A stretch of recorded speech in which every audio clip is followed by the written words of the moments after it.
본 방송에서 제공하는 투자 정보는 투자 판단에 대한 조언입니다. 방송에서 제공하는 주식의 가치, 가격 상승 및 가격 하락에 대해서는 방송사에서 보장하지 않습니다. 안녕하세요. 주유소 1부에 이어서 주유소 2부 머니트렌드도 문을 활짝 열었습니다. 저는 진행을 맡은 이혜은입니다. 자, 우리 시청자분들 오늘 하루 기분 어떻게 보내셨나요? 밥은 잘 드셨는지, 기분은 어떠셨는지 궁금합니다. 아무래도 어제 대선에서 어떤 후보를 선택했느냐에 따라서 오늘의 분위기가 좀 결정되지 않았을까 싶은데요. 그래도 오랫동안 우리 시장에서 하나의 불안감으로 작용했던 대선 이슈가 해소가 되면서 우리 시장은 반짝했습니다. 자, 오늘의 마감 시황에서 빨갰던 우리 지수 보시면서 기분이 좋았던 분들은 더 좋게, 기분이 조금 우울했던 분들도 지수 보면서 기분 조금 업 시키시길 바랍니다. 자, 그럼 오늘의 마감 시황 먼저 보시죠. 네, 오늘장 마감 상황 살펴보도록 하겠습니다. 코스피와 코스닥 지수 모두 2%대 상승폭 나타냈는데요. 석유 수출국 기구 오펙 가맹국과 러시아 등 비오펙 주요 산유국으로 구성된 오펙 플러스 증산을 검토할 것이다. 이런 전망이 나오면서 인플레이션에 대한 우려가 소폭 완화했죠. 그러면서 국제 유가가 하락했습니다. 자, 이렇게 원자재 가격이 진정되면서 간밤 미국 뉴욕 시장이 반등했죠. 여기에 새 정부 출범에 대한 기대감까지 유입되면서 우리 시장도 2%대 시원한 오름세 보여줬습니다. 자, 코스피가 비록 2,700선을 돌파하진 못했지만요. 20대 대통령 선거 결과 윤석열 당선인이 차기 대통령으로 확정되면서 건설주, 원전주 등이 수혜 업종으로 떠오르면서 시장 분위기 달궜습니다. 자, 오늘 코스닥 시장에서도 889.08포인트 나타냈습니다. 다음으로는 수급 상황 보시죠. 네, 수급 상황도 살펴보도록 하겠습니다. 먼저 코스피인데요. 개인이 오늘 3,525억 원 팔아내는 모습 보였고요. 기관이 7,645억 원을 순매수했습니다. 외국인은 4,278억 원을 팔았네요. 네, 이어서 코스닥 매매 동향도 살펴보도록 하겠습니다. 오늘 개인의 매도세가 굉장히 강했는데요. 2,560억 원 팔아내는 모습이었고 기관은 2,720억 원을 매수했습니다. 외국인은 64억 원을 팔아냈네요. 자, 이렇게 코스피는 2,700선 회복 및 안착 여부가 관건인데 자, 이날은 기술적 반등 수준에 그쳤다면 앞으로 회복과 안착 가능성은 좀 다소 낮게 본다는 점이 조금 우울한 전망이기는 합니다. 자, 오늘 시장을 장악한 이슈는 어떤 게 있는지 지금 바로 또 만나보시죠. 네, 오늘의 이슈 첫 번째 이슈입니다. 아무래도 윤석열 대통령 새로운 당선인이 나오면서 자, 우리 시청자분들의 최대 관심사 아마도 윤 당선인이 내세웠던 자본시장 정책이 아닐까 싶습니다. 자, 특히 개인 투자자분들이 가장 관심을 많이 가졌던 부분이요. 공매도 개선 그리고 주식 양도세 폐지 이 부분이 아닐까 싶은데요. 먼저 기울어진 운동장이다. 이렇게 개인 투자자들의 비판을 받아왔던 공매도 제도. 윤 당선인은 불법 공매도를 주가 조작에 준하는 수준으로 처벌을 하겠다. 그리고 주가 하락이 과도할 때는 자동으로 공매도를 금지하는 공매도 서킷 브레이커를 도입하겠다. 이렇게 말을 했는데요. 공매도 전면 시행이 올 상반기내 이뤄질 가능성이 높다는 전망이 나오고 있습니다. 이와 함께 MSCI 선진국 지수 편입 추진에도 속도가 붙을 것이란 기대감도 높은 상황인데요. 자, 주식 양도소득세 폐지와 관련해서는 윤 당선인이 양도소득세 폐지를 개미 그러니까 개인 투자자분들이 원하고 있다. 이런 반언을 한 적이 있습니다. 자, 그런 만큼 세제 개편이 대대적으로 이루어질 가능성도 있지만 아무래도 법 개정까지 넘어야 할 산이 조금 많다 보니까 시일이 조금 걸리지 않을까라는 전망이 함께 나오고 있습니다. 자, 이번에는 두 번째 이슈도 한번 살펴보시죠. 네, 초박빙의 대선 승부가 펼쳐지면서 대선 테마주 쥐고 계셨던 분들 이기는 후보가 누구냐에 따라서 온탕과 냉탕 오갔던 하루였을 것 같습니다. 자, 결국 윤석열 후보가 최종 당선되면서 이제는 그에 맞게 포트폴리오를 구성해야 할 것 같은데요. 자, 그에 따라서 대선 수혜주가 어떤 종목이 될 것이냐 이목이 쏠리고 있습니다. 자, 윤 당선인의 공약은 민간주도 주택 공급 확대, 그리고 탈원전 폐기, 동맹국과의 협력 강화, 그리고 첨단 무기 개발 등이 골자였는데요. 또 가상자산 산업을 적극적으로 육성하겠다 이런 입장도 밝혔습니다. 자, 우선 민간 주도의 주택 공급 그리고 재건축 활성화 의지를 천명한 만큼 대형 건설주가 수혜주로 부상을 했고 오늘 일부 종목들은 함께 움직이기도 했죠. 자, 탈원전 폐기 수혜주로는 한국전력, 또 한전기술 등 공기업 4형제 이름이 오르내리고 있습니다. 자, 여기에 암호화폐, NFT, AI 관련주까지 수혜를 받을 걸로 기대가 되고 있는데 자, 어떤 종목이 힘있게 나아갈 수 있을지 저희 방송과 함께 끝까지 살펴주시기 바랍니다. 자, 본 방송에서 제공해드리는 정보는 투자 판단에 대한 조언일 뿐 해당 종목의 가치나 수익률을 보장하지 않는다는 점 알려드리면서 자, 저희 머니트렌드의 문을 시원하게 열어보겠습니다.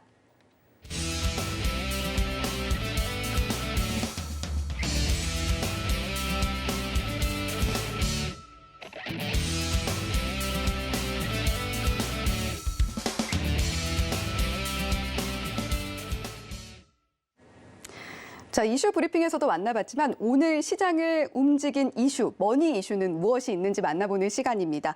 자, 오늘은 이주연 파트너와 함께하는데요. 네, 파트너님 안녕하세요. 네, 안녕하세요.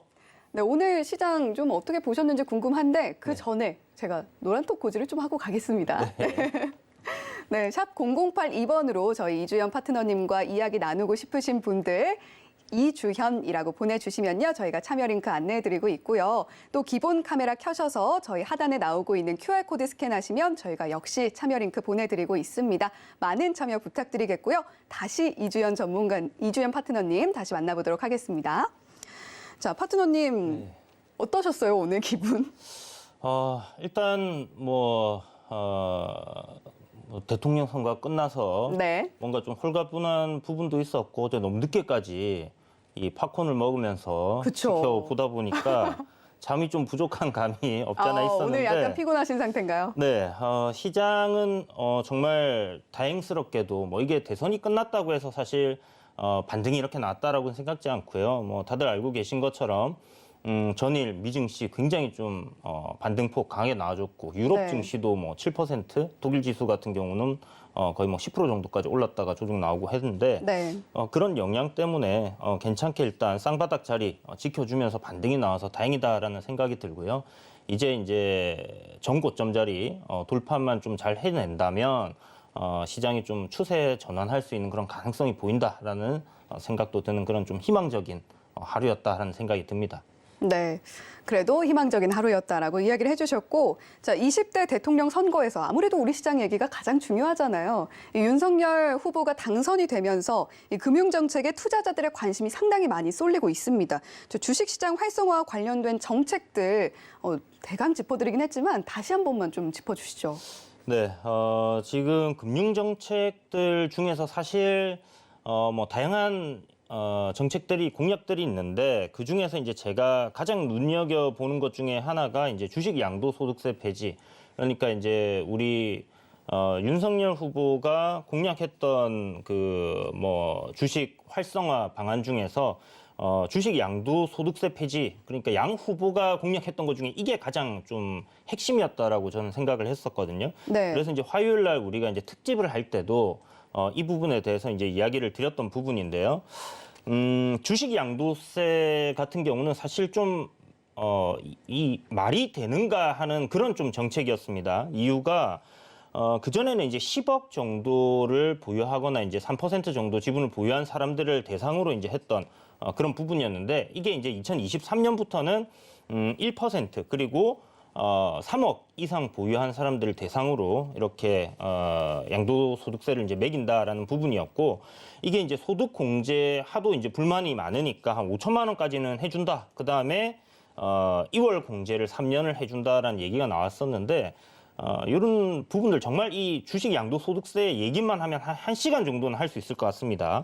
어찌됐든 정말 탁상 공론이었다라는 생각이 들고 뭐 소득 있는 곳에 뭐 세금 있다라는 말은 맞는 말인지 잘 모르겠지만 어찌됐든 이 주식 소득을 가지고 불로소득이라고 얘기하는데 제가 주식 투자하시는 지금 시청자분들께 한번 여쭤보고 싶어요. 여러분들 정말 그렇게 쉽게 주식 투자를 해서 돈이 벌리시는지 아무것도 안 하고 그냥 뭐 사놓고 기다리면 돈이 벌리는가 하는 의문을 이렇게 좀 던져보고 싶습니다. 그래서 이거는 정말 공부를 많이 해야 되고요. 주식 투자를 한다는 것 자체가 자기의 사업을 하나 한다라고 생각하는 그런 마음가짐으로 준비를 하고 투자를 해야 되는 부분입니다. 그렇다면 불로소득이다라고 얘기를 할 수 있을까라는 의문이 들고요. 일단 소득공제 5천만 원 해주고 뭐 2월 공제 3년. 근데 이게 소득공제 5천만 원까지는 괜찮아요. 실질적으로 우리나라에서 뭐 대세 상승장 2020년부터 2021년까지 올라왔던 그런 시장을 빼고는 딱히 그렇게 5천만 원 이상 버는 사람들이 많지는 않습니다.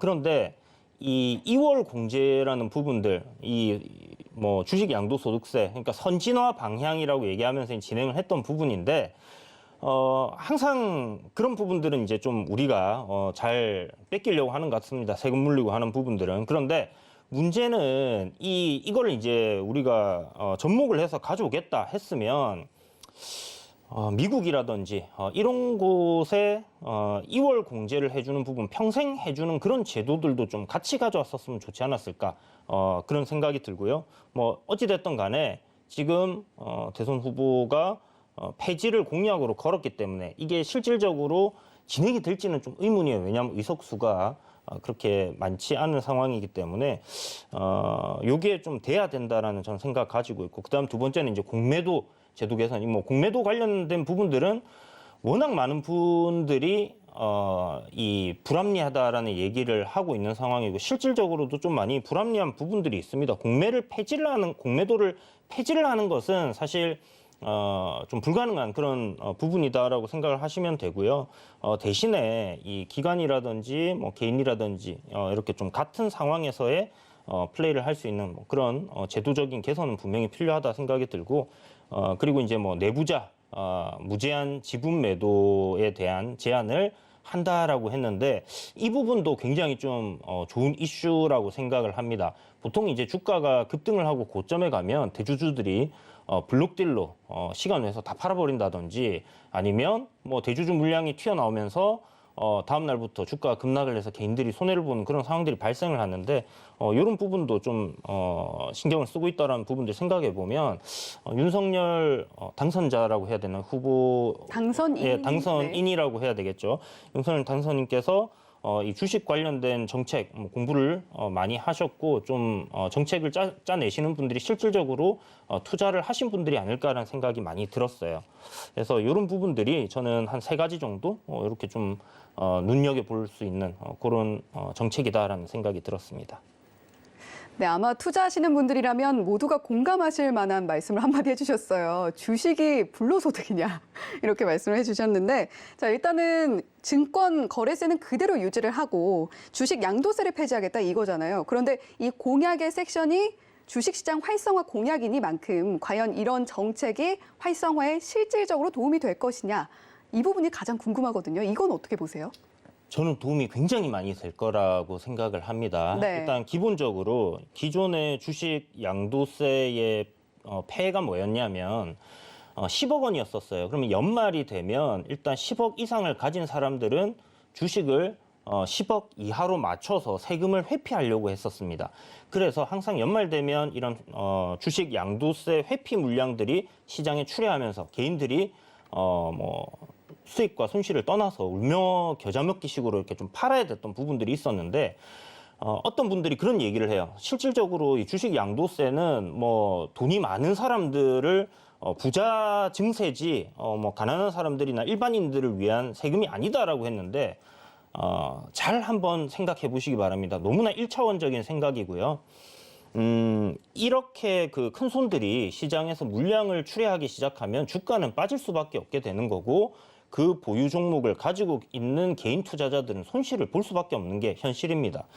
그렇기 때문에 그런 부분들을 생각했을 때는 당연히 이 주식 양도세는 뭐 잘못된 부분이었고, 이걸 또 3억으로 낮춘다 했을 때 굉장히 좀 큰 폐해가 예상이 되었었는데, 이 부분이 실질적으로 이제 사라진다라고 했을 때는 매년 연말마다 이제 세금 회피를 위한 매도세가 나오지 않게 될 가능성이 높겠죠.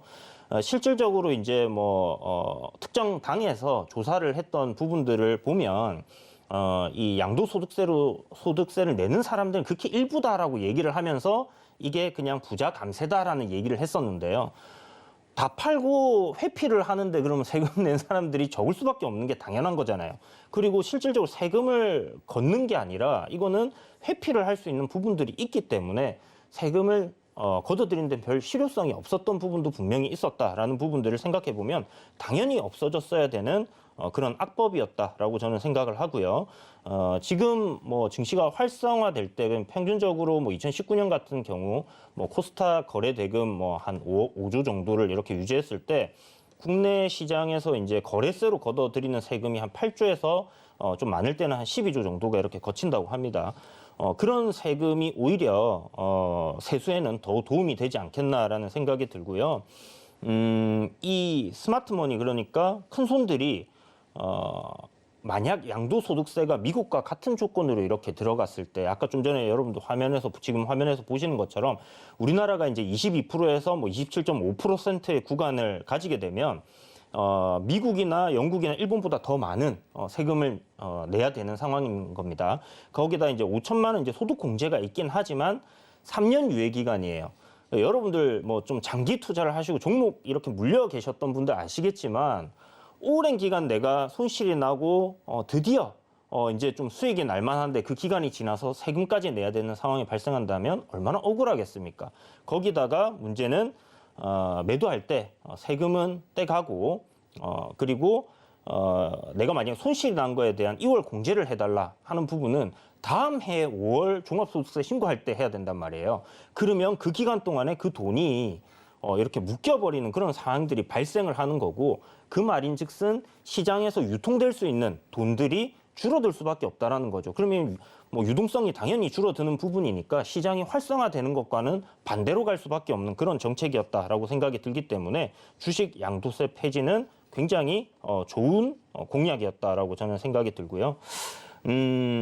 뭐 이 큰 손들 저는 큰 손은 아닙니다만은 솔직히 이제 똑같은 조건으로 이렇게 제가 돈을 버는 부분에 있어서 세금을 내야 된다라고 하면 똑같은 비율의 세금을 내야 되거나 더 많은 세금을 내야 된다라고 하면 네. 실질적으로 국내에서 투자를 하지 않을 가능성이 크지 않나라는 생각을 했었어요. 저도 만약 이게 폐지가 안 됐다면 내년부터는 미국 증시 쪽으로 비중을 훨씬 더 많이 실어야 될 것 같다라는 생각을 했었는데 네. 그 이유는 다른 게 아닙니다.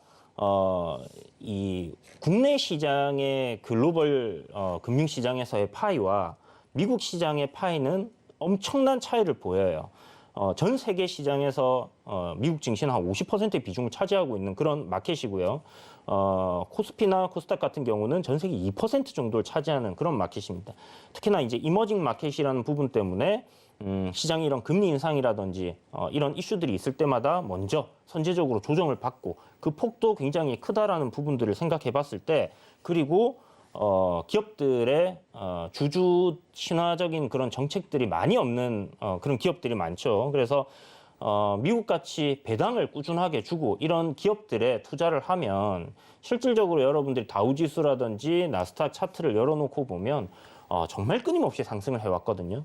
그런 관점으로 접근을 했을 때는 큰 손들이 국내 시장보다는 미국 증시에 지금은 또 손쉽게 투자를 할 수 있는 그런 부분들이 많이 열려 있기 때문에 그런 쪽으로 자금이 많이 빠져나갈 가능성이 높다. 그러면 당연히 유동성은 더 축소될 수밖에 없는 그런 상황이었는데 이 부분이 일단은 양도세 폐지라는 부분 때문에 국내 증시가 그래도 미국 증시에 투자하는 것보다는 어느 정도 메리트가 생긴다라는 부분이 분명히 있다라고 생각이 들기 때문에 그런 관점으로 봤을 때도 뭐 굉장히 좋은 부분이다. 그리고 이런 부분들이 투자 심리에 굉장히 긍정적으로 작용할 가능성이 높다라고 생각을 합니다.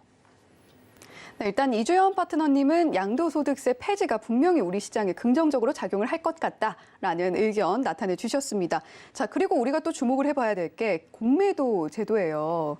이 공매도 제도 개선에 대한 목소리는 지금까지 꾸준히 있어 왔습니다만 이미 당선인이 나왔지만요. 그 전에도 이재명 후보 역시 이 공매도 폐지는 하지 않겠다. 다만 개선을 하겠다. 이런 입장을 나타냈거든요. 네네. 그런데 이제 윤석열 당선인이라는 윤곽이 나오면서 이 공매도 제도를 어떻게 구체적으로 개선할 것인지에 대한 관심이 이제 집중이 되고 있거든요. 네. 구체적으로 어떤 개선 방향 좀 기대해 볼 수 있을까요?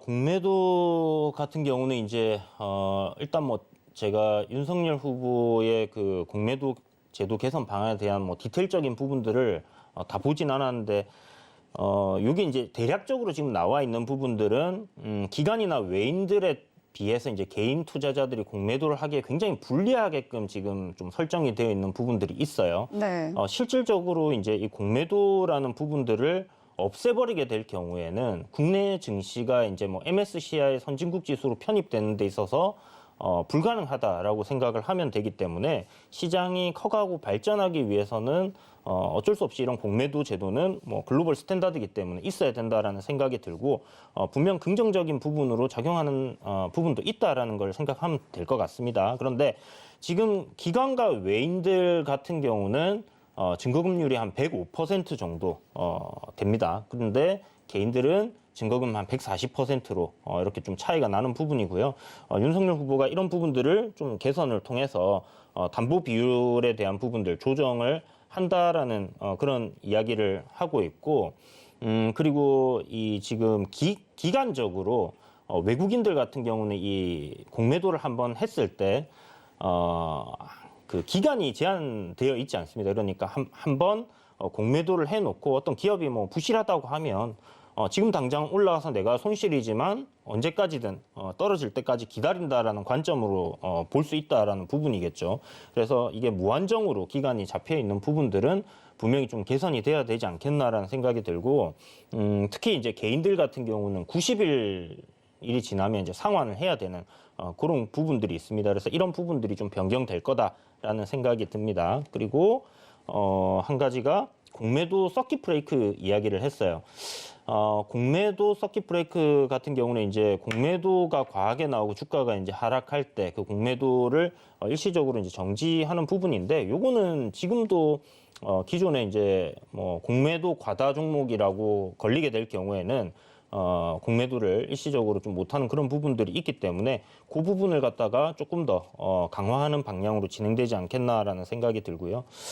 이런 부분들 뭐 전반적으로 개인 투자자들이 정말 원하는 부분이 공매도 폐지겠지만 폐지는 현실적으로 좀 불가능한 부분들이 있다라고 생각을 했을 때, 그래도 우리가 같은 기울어진 운동장이 아닌 평평한 운동장에서 좀 기관과 외인들과도 한번 싸워볼 수 있는 그런 운동장을 만들어줄 수 있다는 부분에서 긍정적으로 볼 수 있는 요인이 아닐까라는 생각이 듭니다. 네, 이런 세세한 개선 방향이 기울어진 운동장을 보다 평평하게 만들어줄 수 있지 않을까라고 본다고 말씀을 해주셨는데요. 자, MSCI 선진국 지수 편입에 대해서도 이야기를 해주셨지만 이 부분이 일단 현실적으로 가능할지 좀 궁금하거든요.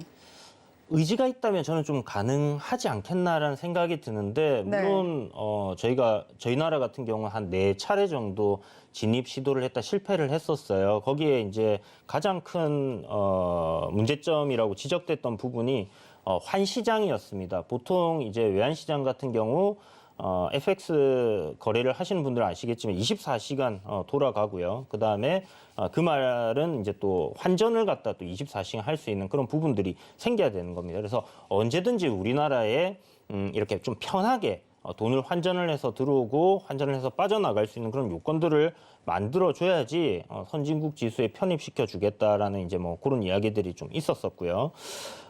그리고 이런 이제 뭐 요건들, 외국인 뭐 등록 제도 이런 부분들이 이제 우리가 IMF를 겪고 나서 자본시장 개방을 하면서 이제 이런 법을 발의를 해가지고 하나의 방어책으로 이렇게 만들어놨는데, 이걸 왜 만들어놨냐면 외국인들이 이제 지분을 갖다가 한정된 수량 이상을 못 사게끔 처음에는 만들어놨었어요. 근데 1998년도에 요 한도를 풀어줬습니다. 그래서 실질적으로 국내 인프라 관련된 종목들, 그러니까 뭐 예를 들자면 한전이라든지 국가가 이제 좀 지분을 많이 가지고 있는 그런 인프라 사업들, 그러니까 주도적으로 국가에서 이 부분을 핸들링 못할 경우에 굉장히 좀 안보적으로 위협이 발생될 수 있는 그런 부분들, 통신이라든지 이런 부분들이 한도를 잡아두는 그런 부분들이 있었는데, 이것도 이제 98년도에 사라졌거든요. 그러면 실질적으로 이제 뭐 이름만 있는 부분이기 때문에 공기업에 대한 그런 지분을 뭐 일정 부분 이상 뭐 매수를 못하게 하는 뭐 그런 부분들을 남겨두고 어떻게 좀 폐지하는 방향으로 진행을 한다라면 저는 가능하지도 않겠나라는 생각이 듭니다. 이 MSCI 지수라는 부분이 이제 뭐 다들 요즘은 다 아시겠죠. 모건 스탠리에서 이제 만든 지표인데 선진국 지수로 들어갔을 때 우리나라가 실질적으로 이렇게 패시브 자금이 들어올 수 있는 것, 이머징 마켓에서 우리나라가 차지하는 비율과 그다음에 이제 선진국 마켓으로 들어갔을 때 우리나라가 그 전체 그 선진국 지수에서 차지하는 비중이 차이가 이제 납니다. 지금 이머징에서는 한 12% 정도의 비중을 차지하고 있고 선진국 지수로 넘어갈 경우에는 한 5% 정도의 비중을 차지할 것으로 예상이 되고 있는데 실질적으로 한 13조 정도의 패시브 자금이 이 이머징 마켓에서 들어오고 있는 부분인데 선진국 지수로 갔을 때는 이게 10조 정도로 줄어들 가능성도 있어요. 그래서 과연 뭐 MSCI 선진국 지수로 들어가는 게 이런 부분만 봤을 때는 긍정적이냐라고 얘기를 하실 수도 있겠지만 그 자금의 성량 자체가 굉장히 좀 다르다라고 보시면 될 것 같고 이번에 사실 뭐 유럽에서 우크라이나 전쟁이 발발하기 전에 지수의 흐름들을 보시는 분들은 아시겠지만 우리나라만 주구장창 빠졌어요.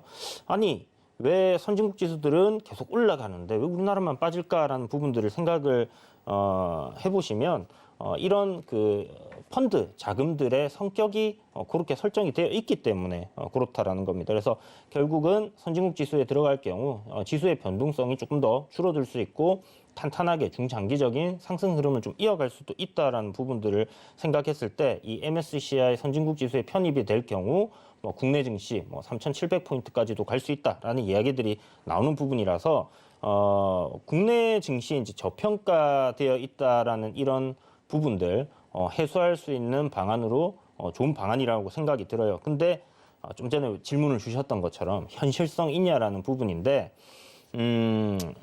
일단 한 2년 정도의 기간이 필요할 거예요. 실질적으로 이 절차를 진행하기 위해서는 뭐 제가 이제 좀 알아보니까 뭐 한 6개월 정도 이 관심 대상이 이제 들어가서 관심 리스트에 들어가서 6개월 지난 이후 뭐 이렇게 추진이 되는 한 2년 정도 시스템을 잡아가는데 물리적으로 한 2년 정도가 든다고 합니다. 그래서 관찰국 리스트 등재되는 것부터 일단은 시작을 해야 되는 부분이고 아까 말씀드렸던 그런 MSCI 지수에 편입되기 위해서 필수적으로 진행해야 되는 그런 환시장 개방이라든지 이런 부분들에 있어서 진행이 돼야 되는 부분이기 때문에 요거는 좀 더 지켜봐야 될 것 같아요. 지금 정부에서도 일단 진행을 한다라는 얘기는 계속 나오고 있었던 부분이기 때문에 그 연장선상에서 진행이 된다라고 했을 때는 뭐 2024년도쯤은 되지 않겠나 하는 생각도 듭니다.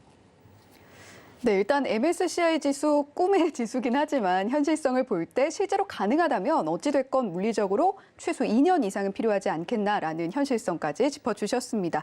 자, 이번에는 두 번째 이슈로 넘어가 볼게요. 아무래도 윤석열 당선인이 확정이 되면서 이 수혜주 주목을 상당히 많이 받고 있는데요. 아무래도 원자력 관련주들 그리고 더불어서 게임 관련주까지 주목을 상당히 많이 받고 있습니다. 오늘 일단 많은 급등세가 나왔는데 지금 접근해도 되는 걸까요?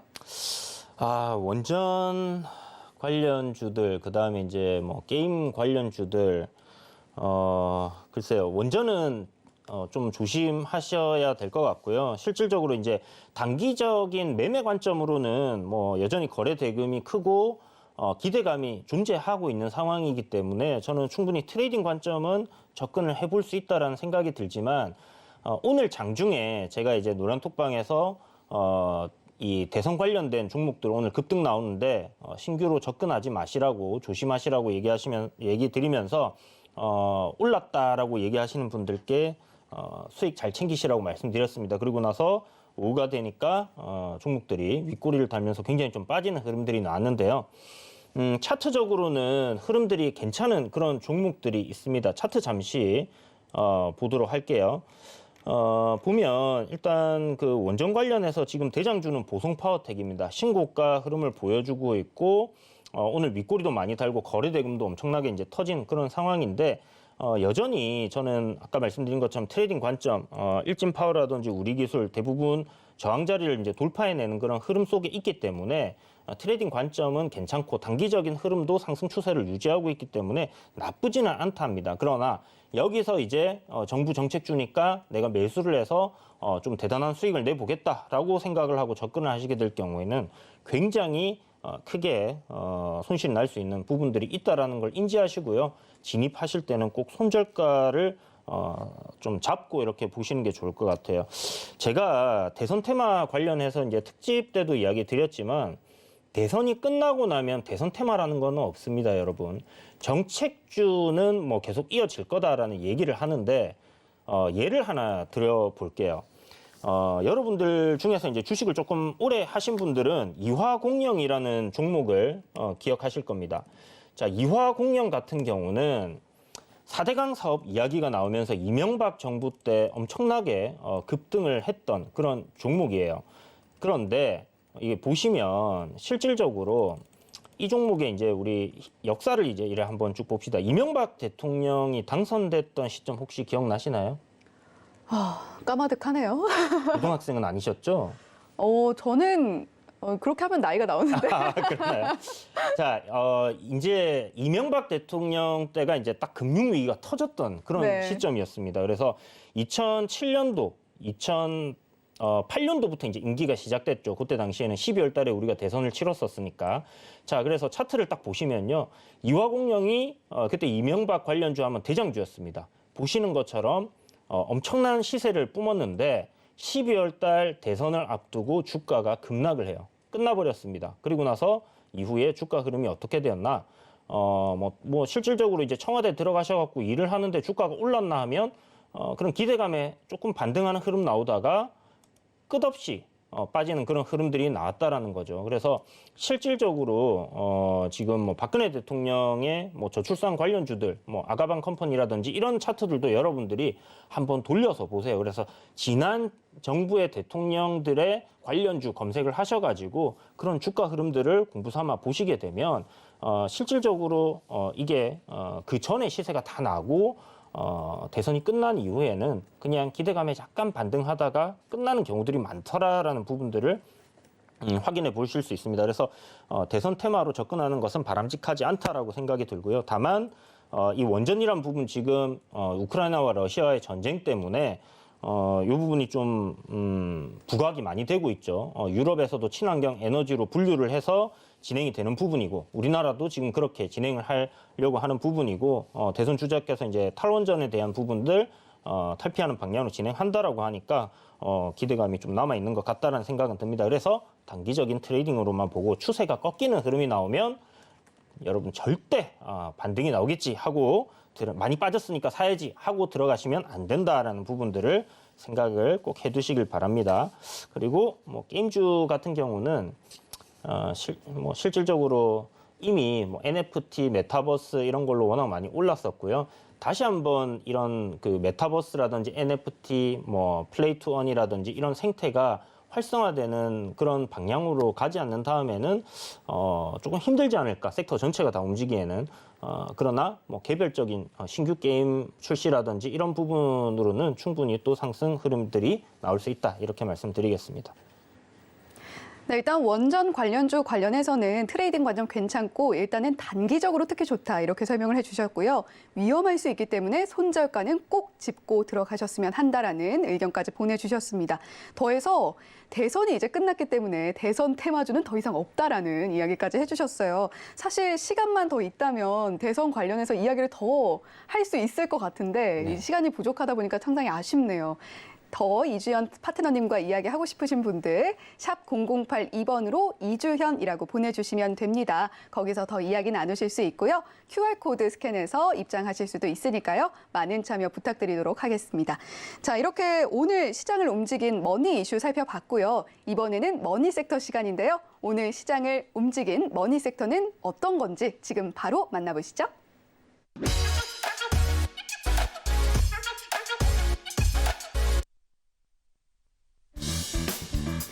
네, 오늘의 머니 섹터 건설 관련주입니다.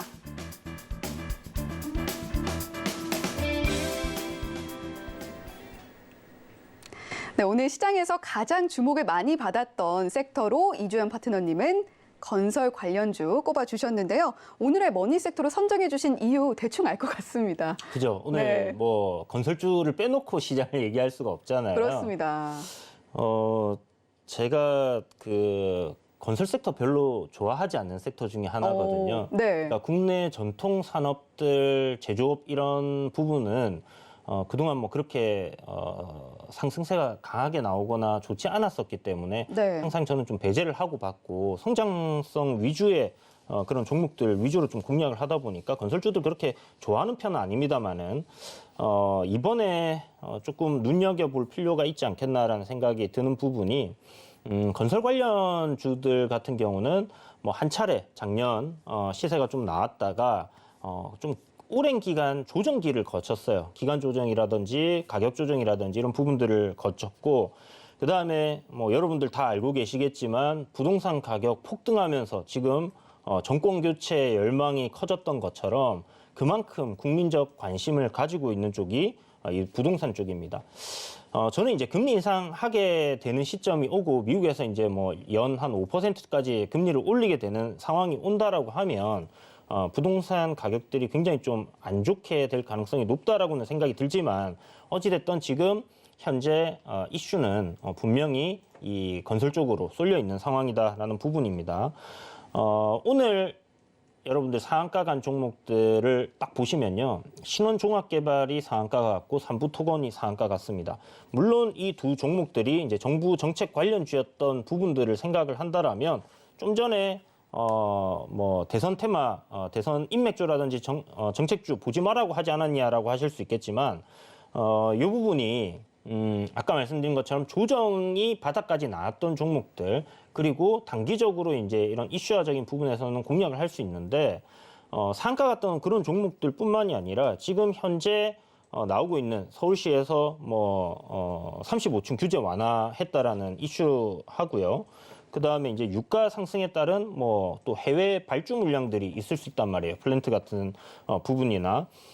이런 부분들을 생각을 했을 때 그리고 실적적인 부분들을 봤을 때 좀 저평가되어 있는 종목들 같은 경우는 이번 미국에서 금리 인상을 시작하면서 실적 장세로 도래하게 될 경우 그러니까 이 실적 장세로 도래한다는 것은 실적이 좋은 기업들 저평가되어 있는 기업들이 시장에서 주목받고 부각받을 가능성이 있다라고 생각을 하시면 좋을 것 같은데 물론 금리 인상을 하면서 이 인플레이션을 잡아야 되는 그런 숙제는 있습니다. 그런데 일단 뭐 금리 인상을 올리니까 금리 인상을 하는 거니까 이 인플레이션은 잡힌다라는 가정하에 우리가 좀 접근을 해보면 좋을 것 같습니다. 그래서 현재 시장에서 이슈도 되고 있고 많은 사람들의 관심도 받고 있고 그리고 실질적으로 좀 저평가되어 있는 국면도 있고요.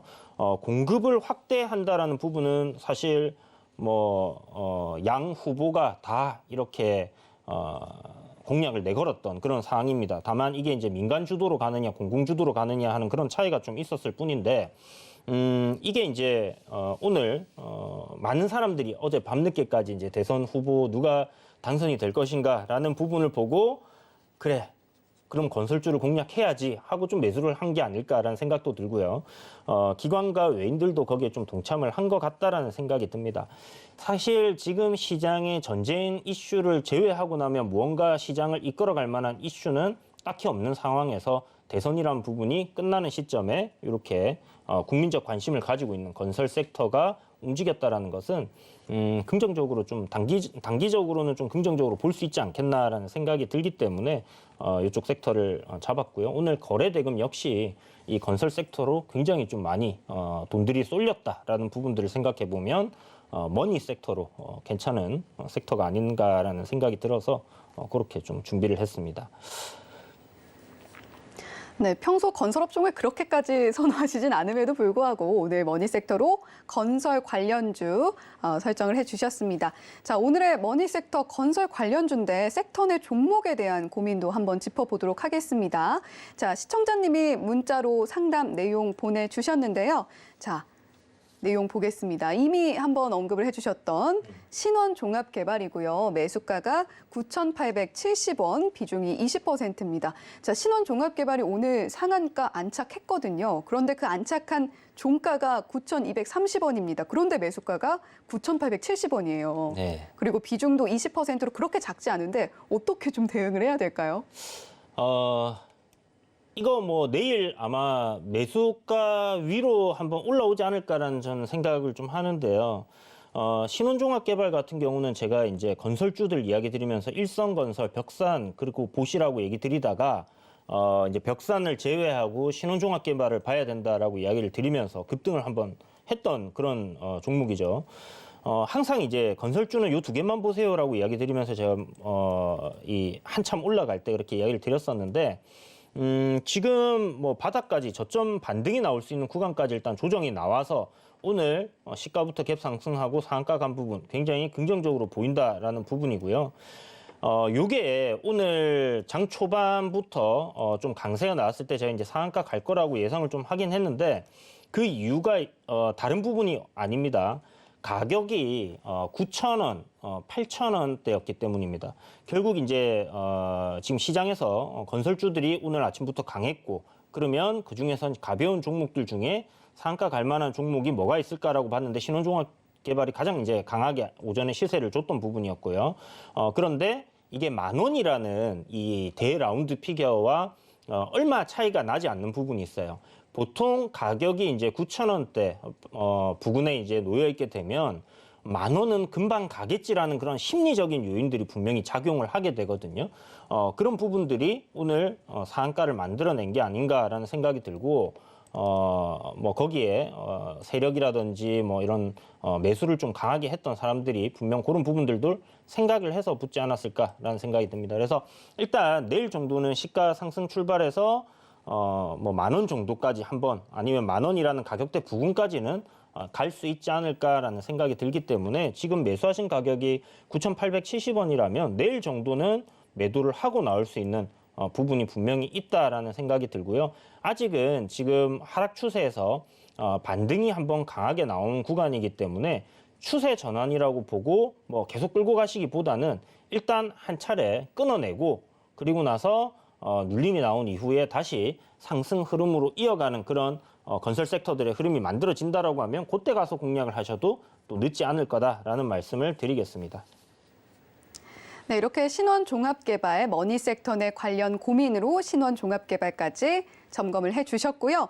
자, 이번에는 머니섹터와 종목 고민 이어서 시청자 여러분이 가장 궁금해하시는 시간일 것 같습니다. 자, 내일의 시장을 준비해야겠죠. 오늘 시장에 이어서 내일 시장을 준비할 공략 종목, 머니 종목은 무엇일지 지금 또 화면으로 만나보시죠.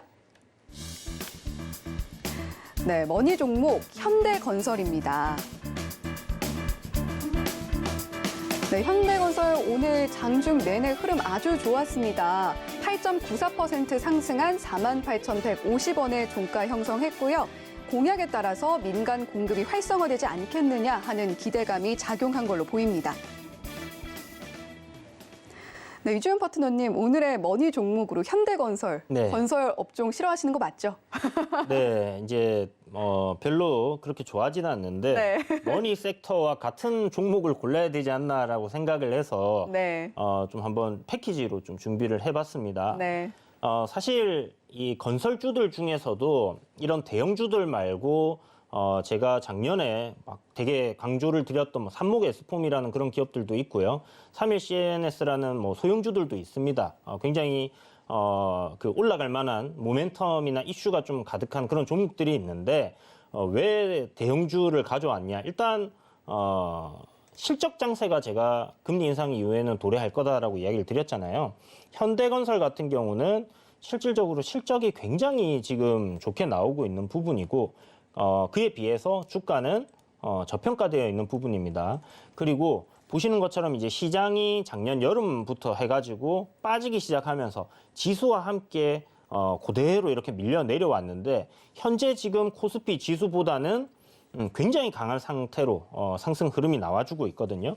그리고 아까 얘기 드렸다시피 국내에서만의 사업을 하고 있는 기업이 아니라 해외 뭐 플랜트라든지 이런 부분들의 수주를 꾸준히 이어가고 있고 지금 사상 최대 수주를 기록하고 있습니다. 79조 정도의 이제 물량을 수주를 해놓은 상황이고요. 국내 매출 지금 21조 정도 내는 회사고 해외에서 지금 한 8조 정도 매출이 나오고 있는 그런 기업이다라고 보시면 되는데요. 시가총액이 5조 3천억 정도가 됩니다. 지금 영업이익적인 부분을 보게 되면 올해 이제 컨센서스가 대략 9,500억 정도가 잡히고 있어요. 작년에 한 7,500억 정도 영업이익이었고 올해 이제 9,500억, 내년에 이제 한 1조 900억 정도 갈수록 이제 좋아지는 부분이고 PBR로 봐도 저평가되어 있는 그런 종목이기 때문에 사실 뭐 굉장히 매력적인 그런 부분이고 제가 이제 방송에서 이야기 드리고 많은 분들이 매수를 하시더라도 거래 대금이 없어서 막 이렇게 시세 조정이 일어날 만한 그런 종목은 아니기 때문에 모두가 다 함께 매수를 하고 수익을 낼 수 있는 그런 종목이다라고 생각이 들어서 일단 현대건설을 준비를 했습니다. 지금 차트적인 흐름을 보시면요. 8월부터 이렇게 하락 파동을 만들어내면서 이렇게 내려왔던 고점들을 연결하는 이 트렌드 저항을 그어보면 이 트렌드 저항을 오늘 갭 상승 출발하면서 강하게 돌파를 해줬거든요. 굉장히 긍정적인 시그널이다라고 볼 수 있는 부분이고 이 지지와 저항으로 우리가 봤을 때도 이 46,000원이라는 저항 라인은 앞서서 뭐 2021년도에 고점을 형성했던 구간을 돌파했던 시점이기도 합니다. 그래서 의미가 있는 그런 가격대를 오늘 돌파해놨다라고 볼 수 있겠고 수급적인 부분에서도 외인과 개인들이 개인은 팔고 외인과 기관이 매수를 했는데 여기서 특히 투신과 사모펀드가 매수를 했다라는 부분은 단기적인 자금들이 좀 강하게 들어왔다라고 볼 수 있는 부분입니다. 그래서 1차적으로 뭐 저항 자리인 뭐 52,000원 정도 이런 구간까지는 뭐 상승이 나와줄 거다라고 생각이 들고요. 궁극적으로 기업 가치적인 측면으로 바라보고 국내 이제 뭐 서울 수도권 쪽에 재개발 그 다음에 뭐 이렇게 공급이 확대되는 주택 공급이 확대되는 방향으로 계속 진행이 된다라고 했을 때 실적적인 부분이 앞으로 더 좋아지면 좋아질 가능성이 높지 안 좋아질 가능성은 낮다라는 부분으로 접근을 하면 될 것 같아요. 그래서 바닥권에서 이제 고개를 들어 올렸다라고 얘기하는 그런 부분이 바로 현대건설이다라고 생각을 하시면 될 것 같고요. 뭐 실적적인 부분을 감안을 해서 바라본다라면 우리가 이제 전고점대 이런 매물대까지는 충분히 상승이 가능하다라는 생각이 들기 때문에 한 58,000원 정도 목표가 잡으시고 이 올라갈 때 공격적으로 매수하지 마세요. 오늘 종가가 고가였기 때문에 단기적으로 조정이 나올 수 있습니다. 그러면 매수가 46,500원에서 47,000원 정도 분할로 천천히 여러분들 단기적으로 눌렸다가 갈 수 있기 때문에 요거를 기회로 잡으셔서 보시면 좋을 것 같습니다. 네, 오늘의 머니 종목 현대건설까지 만나봤습니다.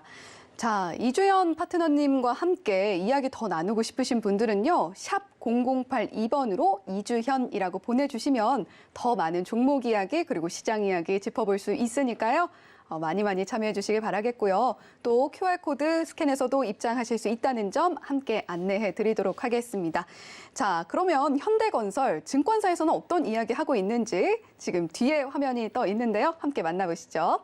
자, 하나금융투자에서는 갈수록 좋아질 것이다라는 리포트 작년 4월에 내놨어요. 목표가 이주연 파트너님이 제시해 주신 58,000원 그대로 이야기해 주셨고, 자, 교보증권에서는 올해 부실은 떨고 올해는 실적 개선이라는 리포트 내놨습니다. 목표가는 53,000원 제시했네요. 이베스트증권에서는 탑라인 성장을 향해라는 리포트 내놨고요. 목표가는 58,000원 제시했습니다.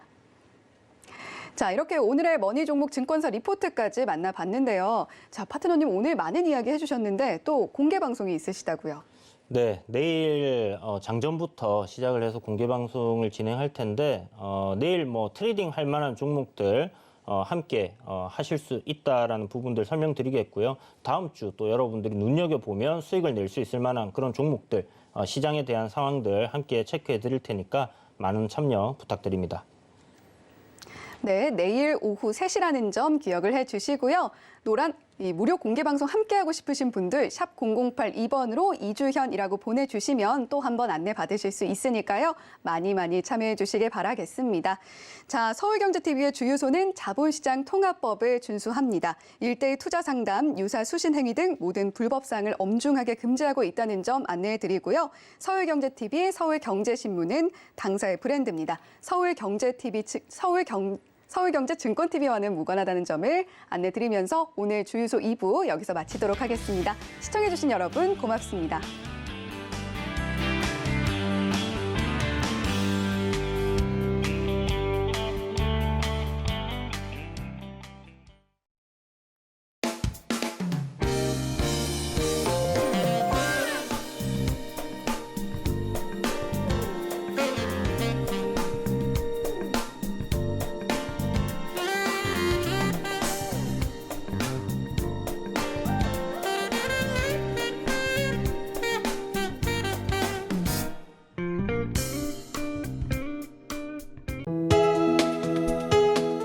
본 방송에서 제공하는 투자 정보는 투자 판단에 대한 조언입니다.